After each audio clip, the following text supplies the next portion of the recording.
Shubor nakaslem jong unongsan Hima.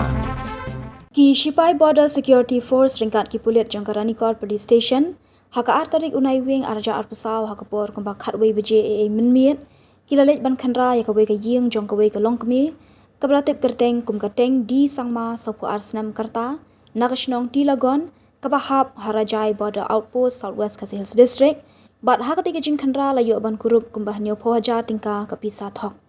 Kharkum kita long khubor na ki Pulit, layat ho baki Pulit bat ki BSF hadian baki layo ya kajing tep batikna, bakadan kajing buuri ya ka Pisa Thok kabadai ka Pisa India, bat haka jing khanra ling baka joint search operation, na ka ying jong adai ka Longkmie, lalap kumba shispa asap hoteli ki lut sanspa ki badai ki Pisa Thok. Ya ka teng di sangma ki Pulit kila kemno, bat kila pengat hadu khat sausngi hapo judicial custody ban tokin. Kita long khubor ki yat huru bah kajing tokin, katai ka Longkmie ka lakam bakala yo ya ka Pisa na kinong khayi na Bangladesh, lingba ka kam khayi pateng jongka, bat kala kentaj ru ban shalan sha India ya kita ki Pisa Thok. Halor katai ka jingja ki Pulit kila register ya ka case, bat ka jing toket halor ka ni ka kam kala ya shakman.